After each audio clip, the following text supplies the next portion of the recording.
Hello guys, welcome to my channel. मैं हूं गणेश। तो चलिए आज स्टार्ट करते हैं निफ्टी और बैंक निफ्टी की एनालिसिस से। तो देख लेते हैं कि निफ्टी और बैंक निफ्टी ने आज क्या हुआ है। तो ये मैंने निफ्टी का डेली चार्ट ओपन करके रखा हुआ है। यहाँ पर अगर निफ्टी की डेली चार्ट में अगर हम देखें तो आज क्या किया है निफ्टी की डेली चार्ट में। आज हमें दिखाई दे रहा है कि ये निफ्टी ने एक इनसाइड कैंडल बनाई हुई है। बट ये पूरी कैंडल आज क्या है, एक बुलिश कैंडल बनी हुई है। बट ये पूरी एक इनसाइड कैंडल है, प्रीवियस डे के हाई और लो के बीच में बनी हुई है। अगर मैं बात करूं कि हमने 4-5 दिन पहले एक वीडियो में डिस्कस किया था कि निफ्टी को यहाँ पर और बैंक निफ्टी को यहाँ पर थोड़ा पोज लेना चाहिए। यहाँ हो सकता है कि 3 से 4 दिनों का वो पोज लेती हमें दिखाई दे। तो एक्चुअली अब 3 से 4 दिन यहाँ हो चुके हैं इसे। तो एक मिनिमम क्राइटेरिया जो हमारा होना चाहिए करेक्शन का, वो करेक्शन का मिनिमम क्राइटेरिया इसने आज पूरा कर लिया है। अब मार्केट को हम देख लेते हैं कि आने वाले टाइम में ये कहाँ जाना स्टार्ट करती है। तो अब हम देख लेते हैं इसकी रेंज अगर हम डिफाइन करें डेली चार्ट पर, तो डेली चार्ट पर रेंज निकल कर आती है। ये इसकी एक रेंज निकल कर आती है 250 पॉइंट की, 250 से 300 पॉइंट की एक रेंज निकल कर आती है। इसी रेंज में ये 3 से 4 दिनों से काम कर रहा था। अब हम देख लेते हैं यहाँ पर कि एक्चुअल में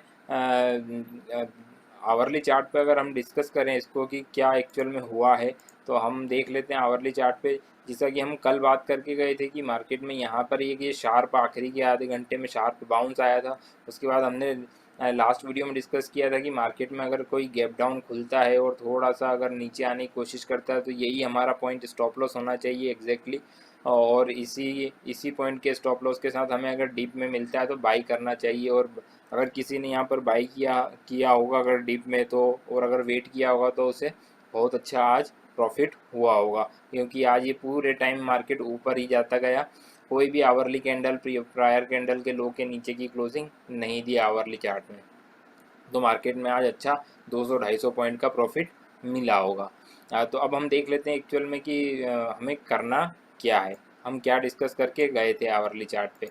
तो अब आवरली चार्ट पे जैसा कि आपको दिखाई दे रहा है, ये एक रेंज दिखाई दे रही है हमें यहाँ पर। इसी ब्रॉडर रेंज में अभी मार्केट फंसा हुआ है। तो अब हमें क्या करना है, अब हमें करना है कि अगर हम इस रेंज के ऊपर अगर ब्रेकआउट देते हैं 16,700 के ऊपर, अगर हम आवरली क्लोज देते हैं तो हमें अब बाई की पोजीशन इनिशिएट करना है। और स्टॉप लॉस हमें एग्जैक्टली अगर हम बात करें तो फिर उस केस में अगर क्लोजिंग हो जाती है तो उस केस में स्टॉप लॉस हमें लगाना है। हमारा स्टॉप लॉस होना चाहिए 16,575 के आसपास का स्टॉप लॉस होना चाहिए। और हमें फिर इंट्राडे में बाई करना है। बट अगेन मैं आपको बताना चाहूँगा कि हमें बाई केवल इंट्राडे में ही करना है और इंट्राडे में ही पोजीशन को स्क्वायर ऑफ करना है। जैसा कि मैं हर बार आपको बोलता जा रहा हूँ कि यहाँ पर ये मुझे लास्ट बाउंस जैसे पूरे नीचे से जो चला है निफ्टी, उसका एक लास्ट बाउंस ऊपर अपसाइड में मुझे दिखाई दे रहा है। तो हम अभी देख लेते हैं छोटे 15 मिनट के चार्ट में कि अभी क्या होने की पॉसिबिलिटीज़ और हो सकती है। एक्चुअल में यहाँ अभी 1 से 2 पॉसिबिलिटीज़ हैं, तो वो पॉसिबिलिटीज़ हम डिस्कस कर लेते हैं कि क्या पॉसिबिलिटीज़ होने की संभावना है। तो इसके लिए हम चलते हैं 15 मिनट के चार्ट पर। अब 15 मिनट के चार्ट पे हम डिस्कस कर लेते हैं कि यहाँ अगर हमें बात करूँ, जैसा मैंने बताया था आपको कि ये ए, ये बी और ये सी यहाँ कंप्लीट हो जाना चाहिए। अब सी अगर यहाँ कंप्लीट हो गया है तो ये हमारी एक जीरो टू जो वेव वेव थ्योरी थोड़ा बहुत जानते हैं उनके लिए में है ये कि ये है zero to be trade line. अब ये zero to be trade line को इसको इससे कम समय में ये ब्रेक कर जाना चाहिए था, इस हाई के ऊपर आ जाना चाहिए था। तो हम देख लेते हैं एक्चुअल में ऐसा कुछ होता हुआ हमें दिखा है क्या। तो अगर हम इसको यहाँ से भी अगर कंसिडर करते हैं 29 बार्स, और ये हुए एग्जैक्टली 29 बार्स। तो अब एक दो 15 मिनट में हम 2-3 कैंडल्स का और मतलब आधे घंटे का नेक्स्ट डे आधे घंटे या पौन घंटे का एक लीवे और दे सकते हैं, क्योंकि मे भी पॉसिबल है कि ये यहाँ पर कंप्लीट हुई हो। और ये एग्जैक्टली अगर यहाँ पे कंप्लीट हुई हो तो फिर थोड़ा सा 32 बार्स का, और अगर इसको हम यहाँ से कंसिडर करते हैं तो एग्जैक्टली अभी 25 बार्स हुई है। तो थोड़ा सा हमें अभी लीवे देना पड़ेगा। देख लेते हैं कि आने वाले टाइम में किस तरह से ऊपर या नीचे जाता है। तो अगर मैं आपको अब पॉसिबिलिटी बता देता हूँ क्या होने की पॉसिबिलिटीज़ हैं। अगर हम मार्केट सीधा गैप अप खुल के यहाँ पर हमारे को क्लोजिंग दे देता है फर्स्ट आवर की कैंडल का, तो हम बाई करेंगे। अदरवाइज मार्केट यहाँ से अगर थोड़ा सा नीचे आने की कोशिश करता है तो मुझे लगता है कि एक बार हम वापस से इन एरियो को रिटेस्ट कर सकते हैं, विजिट कर सकते हैं इन एरियो में। ये जो एरिया निकल कर आता है, मैं आपको बता दूं कि वो एरिया निकल कर आता है हमारे पास में, ये एग्जैक्टली मैं आपको बता दूं ये वाला एरिया। इन एरिया को हम वापस से रिटेस्ट एक बार कर सकते हैं। एक एक जोन में भी बता देता हूँ आपको कि ये जोन है, एग्जैक्टली ये जोन है। 16,400 से लेकर 16,325 300 तक की एक रेंज निकल कर आती है। इस रेंज में हम आ सकते हैं। इन केस अगर हम गैप डाउन खुलते हैं तो फिर गैप डाउन खुलते हैं तो हमें फिर एग्रेसिव होकर मार्केट को, अगर इंट्राडे में ही है तो हमें शॉर्ट करना चाहिए। इस पॉइंट का स्टॉप लॉस 650 के स्टॉप लॉस से फिर हमें उसे शॉर्ट करना चाहिए, क्योंकि मार्केट एक बार मुझे लगता है कि नीचे आ सकती है फिर, और अगर गैप अप खुल के यहाँ कंटिन्यू कर जाती है तो फिर हमें ऊपर की साइड में एग्रेसिव होकर बाई करना है। उस केस में मैंने आपको बता दिया है कि अगर बाई करना है तो क्या स्टॉप लॉस होना चाहिए, और सेल करना है तो क्या स्टॉप लॉस होना चाहिए। एक्चुअल में अभी ये स्ट्रक्चर क्लियर नहीं है, ये स्ट्रक्चर अभी क्लियर नहीं है, इसलिए मैं आपको दोनों चीज़ें बता रहा हूँ। एग्जैक्टली थोड़ा सा कन्फ्यूज़न है स्ट्रक्चर में, इस वेव में कि एग्जैक्टली ये इम्पल्सिव वेव है या करेक्टिव वेव है। तो वो आने वाले टाइम में हमें कल या परसों में हमें क्लियर हो जाएगा कि ये करेक्टिव वेव है या फिर एक इम्पल्सिव वेव है। तो जैसा कि हमने बात करी थी कि बस ये एक लास्ट बाउंस होना चाहिए इसका, तो हम अब एक एग्जैक्टली थोड़ा सा बड़े टाइम फ्रेम में देख लेते हैं कि मार्केट अब एग्जैक्टली कहाँ जा सकता है। तो अगर हम फिब रिट्रेसमेंट लगा के देख लें इसका, तो एग्जैक्टली अगर फिब रिट्रेसमेंट के अकॉर्डिंग हम देखें तो ये एग्जैक्टली अभी जो पोज लिया है वो 38% पे लिया है। तो मार्केट मैक्सिमम अगर जाना चाहेगा तो 50% और 61.8% तक 16,900 का एक एरिया है, और 17,200 का एक ऐसा एरिया है जहां तक मार्केट जा सकता है आने वाले दिनों में, अगर ऊपर जाता है तो ये मैंने बात कर ली निफ्टी की बात। अब हम बात कर लेते हैं बैंक निफ्टी की। तो बैंक निफ्टी का मैं आपके लिए चार्ट ओपन करके ये मैंने चार्ट ओपन किया हुआ है बैंक निफ्टी का। अगर हम बैंक निफ्टी की बात करें, यहाँ पर डेली चार्ट में हमें क्या दिखाई दे रहा है, तो डेली चार्ट में हम देख लेते हैं। यहाँ पर भी डेली चार्ट में एक इनसाइड सी कैंडल बनी हुई, और 3 से 4 दिन का यहाँ पर भी मार्केट ने पोज लिया हुआ है, और ये एक 200 की ईए में अच्छा खासा रेजिस्टेंस का काम कर रही है। 3 दिनों से इसी एरिया में यहाँ पर ये पोज लिया हुआ है। और अब हम इसका आवरली चार्ट देखें कि आवरली चार्ट में क्या हमें दिखाई दे रहा है। तो आवरली चार्ट में इस मार्केट निफ्टी, एक्चुअल में आज निफ्टी ने आउट परफॉर्म किया है। उसका एक रीज़न भी था क्योंकि उसके 3-4 स्टॉक जैसे रिलायंस है, टाटा स्टील है और टीसीएस है, जो हैवी वेट्स हैं निफ्टी में, वो आज अच्छे चल रहे थे, तो इस वजह से निफ्टी थोड़ा आउट परफॉर्म करता हुआ दिखाई दिया। बल्कि बैंक निफ्टी एक ही रेंज में यहीं पर खड़ा रहा। अब मैं बात कर लूँ आवरली चार्ट पे कि क्या दिखाई दे रहा है। आवरली चार्ट पे इसकी एक रेंज निकल के आ रही है, वो रेंज थोड़ी सी बड़ी निकल के आ रही है इसकी, तो इसकी हम बात कर लेते हैं। ये रेंज इसकी आवरली चार्ट पर ये वाली एक इसकी रेंज है, 35,000 नीचे में 400 है और ऊपर में 35,700। ये 300 पॉइंट की एक रेंज है, इस रेंज में ही मार्केट टाइम पास कर रहा है। अब हमें क्या करना है एग्जैक्टली अगर मैं बात करूं आपसे, तो इसको थोड़ा सा और मैं ऊपर करूंगा इस रेंज को। यहाँ पर एग्जैक्टली ये वाली रेंज है 35,770।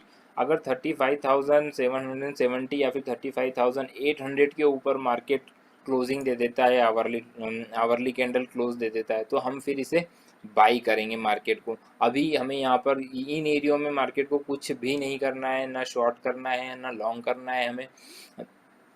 तो अब हमें केवल लॉन्ग करना है 35,800 के ऊपर।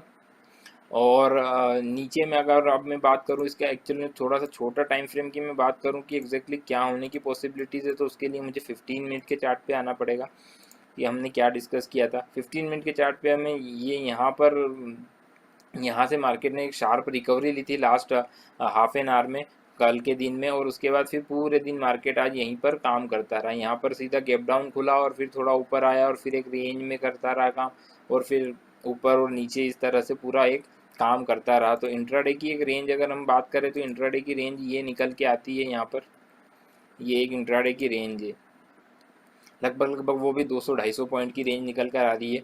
तो ऐसे अभी इसमें कुछ काम करने का मेरे अकॉर्डिंग तो कोई सेंस नहीं है, क्योंकि हम जो भी करेंगे हो सकता है इसी 200-250 पॉइंट के अंदर में हमारे कॉल और पुट की वैल्यू को इरोड कर दे। तो अगर नेकेड बाई कर रहे हैं तो जब तक कि हमें क्लियर कट ब्रेकआउट नहीं मिलता है तब तक हमें इसे बाई नहीं करना है। तो मैंने आपको बता दिया एग्जैक्टली अब हमें बाई कब करना है इसे। और थोड़ा सा अगर वेव स्ट्रक्चर की बात कर लें अगर, तो थोड़ा सा स्लाइटली अगर बैंक निफ्टी में मुझे चेंज होता हुआ दिखाई दिया है। यहाँ पर एग्जैक्टली हमने बात करी थी कि ये यहाँ पे पैटर्न कंप्लीट हुआ है, उसके बाद ये पूरा यहाँ से अगर मैं बात करूँ तो ये ए बी और ये सी कंप्लीट हुआ है, उसके बाद इसने ये पूरा एक फ्लैट पर पैटर्न बनाया जिसे मैं एक्स नाम दे रहा हूँ, डब्ल्यू और ये एक्स, इसमें फ्लैट पैटर्न में ये ए कंप्लीट, ये बी कंप्लीट और ये सी कंप्लीट। तो डब्ल्यू एक्स, अब वाई, ये जो फॉर्मेशन बनना है ये पूरा एक वाई का पैटर्न बनना है, तो इसमें वाई में भी अब ए और ए बी सी का पैटर्न बनेगा, एक पूरा फ्लैट पैटर्न बन सकता है जैसा कि इसमें दिखाई दे रहा है। अभी मे भी पॉसिबल है कि यहाँ पर फ्लैट पैटर्न बन जाए। तो अब मैं इसका थोड़ी सी काउंटिंग आपको दिखाता हूँ कि किस तरह की काउंटिंग हो सकती है, पॉसिबल काउंटिंग क्या हो सकती है इसकी। ये हो गया हमारा W, ये हो गया X। अब Y के फॉर्मेशन में यहाँ पर अगर हम बात करें तो ये पूरा वेव जो हो गया नीचे आया जो गैप डाउन खुल के, तो ये हो गया A। अब इसके अंदर में फिर B के अंदर में एक A बना, ये A B और ये C, ये B बना, मतलब कि ये A, ये B और ये C वेव के फॉर्मेशन में जा रहा है। या तो फिर हम इसे W नाम दे दें, इसे X नाम दे दें और इसे Y नाम दे दें। तो यहाँ पर कंप्लीट हुआ हमारा A, यहाँ पर कंप्लीट हुआ हमारा B, मतलब कि ये कुछ इस तरह के फॉर्मेशन में कंप्लीट हुआ है। ये यहाँ से आपको थोड़ा सा क्लियर होगा स्ट्रक्चर कुछ इस तरह से। ये पूरा एक फॉर्म है A B C, A B और ये C, या फिर W X और Y। तो ये पूरा फॉर्मेशन W X Y का एक पूरा फॉर्मेशन कंप्लीट हुआ, तो एक यहाँ पर B कंप्लीट हुआ है, तो ये A हुआ, ये B हुआ, और यहाँ से अब ये C के फॉर्मेशन में हम नीचे आएंगे। तो A B और C, तो ये पूरा फॉर्मेशन हो जाएगा यहाँ पर कुछ इस तरह से। अगर नीचे आना चाहेगा मार्केट तो यहाँ पर इस तरह से मार्केट नीचे आ सकता है। तो अगर मैं बात करूँ कि नीचे में कहाँ तक आ सकता है, तो नीचे में अगर आने को हम इन एरियो के आसपास, ये जो एरिया है हमारा, मैं आपको बता दूं इन एरियो के आसपास हम एक बार वो आ सकते हैं। ये अगर नीचे आएगा मार्केट गैप डाउन खुल के तो फिर हम नीचे की साइड में आ सकते हैं। तो इस तरह से ये पूरा W X और ये Y का फॉर्मेशन पूरा कंप्लीट हमारा हो जाएगा। उसके बाद फिर एक हमारा पास एक सिंगल अप मूव हमारे पास में फिर एक पेंडिंग रहेगा जो कि ऊपर की साइड में जा सकता है। तो कुछ इस तरह से मार्केट आने वाले टाइम में कर सकता है। तो हम देख लेते हैं कि कल और परसों में क्या पॉसिबिलिटीज़ बनती हैं, फ्राइडे और मंडे को क्या पॉसिबिलिटीज़ बनती हैं, क्योंकि 2 दिनों में मुझे लगता है कि स्ट्रक्चर क्लियर हो जाएगा। तो ये मैंने आपको बता दिया कि क्या होने की पॉसिबिलिटीज़ है निफ्टी और बैंक निफ्टी में। उसके अकॉर्डिंग आप आपकी ट्रेड को इनिशिएट कर सकते हैं और अपने ट्रेड को प्लान कर सकते हैं। तो ये थी मेरी निफ्टी और बैंक निफ्टी की एनालिसिस। अगर आपको अच्छी लगी हो तो चैनल को सब्सक्राइब करें, वीडियो को लाइक करें और अधिक से अधिक शेयर करें।